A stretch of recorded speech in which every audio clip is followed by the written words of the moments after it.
Olá a todos, meu nome é Davi Kiglevich Neiva e eu vou apresentar um trabalho que foi feito para o segundo workshop de Matemática, Estatística e Computação aplicadas à indústria do ICMC da USP de São Carlos. E esse trabalho é sobre interpretabilidade de modelos aplicados ao Enem, que foi feito juntamente com o meu orientador, o Paulino Ribeiro Vilas Boas. O que nos motivou a fazer esse trabalho é que técnicas sofisticadas de identificação de padrões são cada vez mais utilizadas nos mais diversos cenários. E essas técnicas, elas muitas vezes entregam modelos que são muito complexos. E a complexidade de um modelo, ela está muito relacionada a um balanço que existe entre precisão e interpretabilidade. Quanto mais complexo o modelo, maior a tendência dele ser menos interpretável e possivelmente mais preciso. Diante disso, a gente fica com um modelo, um mecanismo de identificação de padrão que é muito complexo e nós não temos muito claro como que ele funciona. Então, o objetivo nesse trabalho não é criar um modelo para predizer, mas sim apresentar-nos quais que são os padrões mais recorrentes, mesmo eles sendo muito complexos, né? E os dados utilizados nesse trabalho foram os dados do Enem. Então é bom a gente lembrar o que é o Enem. O Enem é o Exame Nacional do Ensino Médio, que ele é aplicado desde 1998 no Brasil e avalia competências do ensino médio. Além disso, ele é critério de seleção em universidades públicas e privadas e pode ser usado para a emissão do certificado de conclusão do ensino médio, ou seja, do diploma de ensino médio. Se você quiser obter o diploma de ensino médio, você tem que prestar a prova, ter pelo menos 18 anos e obter 450 pontos nas provas objetivas e nota maior ou igual a 500 pontos na redação.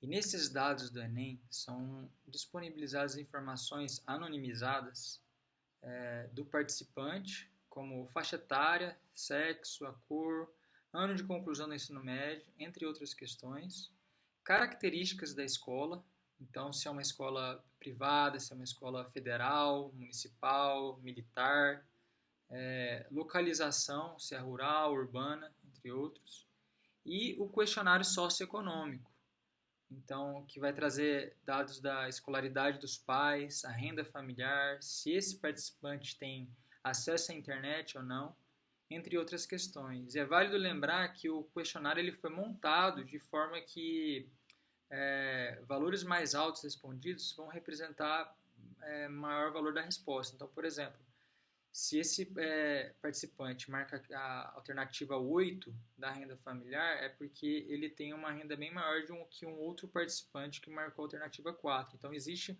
um ordenamento entre as categorias da resposta desse questionário socioeconômico. E vale lembrar também que esse estudo foi realizado com o Enem 2020 porque o governo atrasou a divulgação dos dados do Enem 2021. Antes de tudo, nós vamos apresentar alguns números do Enem 2020. Nessa edição, mais do que 5 milhões e 700 mil pessoas foram inscritas e apenas 45% compareceu nos 2 dias de provas, porque essa prova ela é feita em 2 dias. E se o participante faltou em um ou nos 2 dias, ela ficou marcada nesse gráfico aqui como ausente. Então, um número alto já nem compareceu nos 2 dias. Entre os que compareceram, apenas 39% que obtiveram nota suficiente para a emissão do certificado de conclusão do ensino médio. Ou seja, de todos os inscritos do Enem, mais da metade nem compareceu. E entre os que compareceram, mais da metade não teve um desempenho satisfatório. É em cima dessa marcação de que se o participante obteve diploma ou uma nota suficiente para obter diploma ou não obteve nota suficiente, ou seja, a marcação binária, que nós desenvolvemos um modelo utilizando um algoritmo chamado LightGBM, que é um algoritmo de machine learning desenvolvido pela Microsoft e ele utiliza técnicas de boosting. Essa técnica muitas vezes entrega modelos que são muito complexos e aí entra naquela questão que já foi citada, né, entre o balanço entre interpretabilidade e precisão. Então, quando a gente desenvolve um modelo, a gente, em um segundo momento, precisa utilizar outra ferramenta para poder compreender melhor como que esse modelo relaciona as informações, né? Então, nesse nosso caso, né, a gente está utilizando as informações socioeconômicas, dados do participante, todos aqueles dados que eu já citei, relacionando com a marcação de que se essa pessoa ela teve nota suficiente ou não para obter o certificado de conclusão do ensino médio. Diante disso, a gente utilizou uma técnica chamada Shapley Values, que busca justamente trazer uma maior interpretabilidade para modelos que muitas vezes são bastante complexos. Nesse trabalho a gente não vai entrar no detalhe de como que funciona essa técnica, mas em linhas gerais ela busca estimar quais que são os impactos de cada variável, tanto localmente quanto globalmente. Por que isso? Porque uma variável, uma informação, ela pode impactar mais ou menos a depender das demais informações.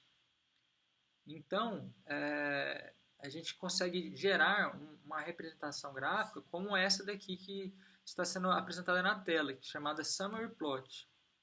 Como que funciona esse gráfico? Para cada variável aqui, a gente vê que tem um conjunto de pontos.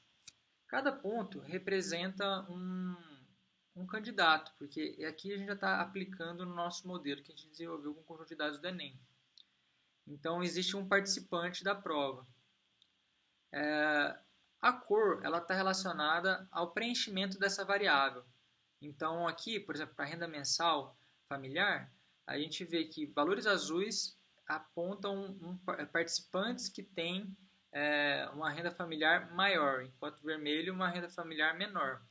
E a posição que esse ponto vai ficar aqui no eixo X é justamente relacionada ao quanto que a respectiva variável impactou de forma positiva ou negativa. Nesse caso aqui, quanto mais à direita, mais positiva, maior o impacto dessa variável para que essa pessoa tenha um valor estimado de propensão a obter o diploma do ensino médio maior. Então, a gente vê já alguns padrões pela disposição dos pontos e das cores, né?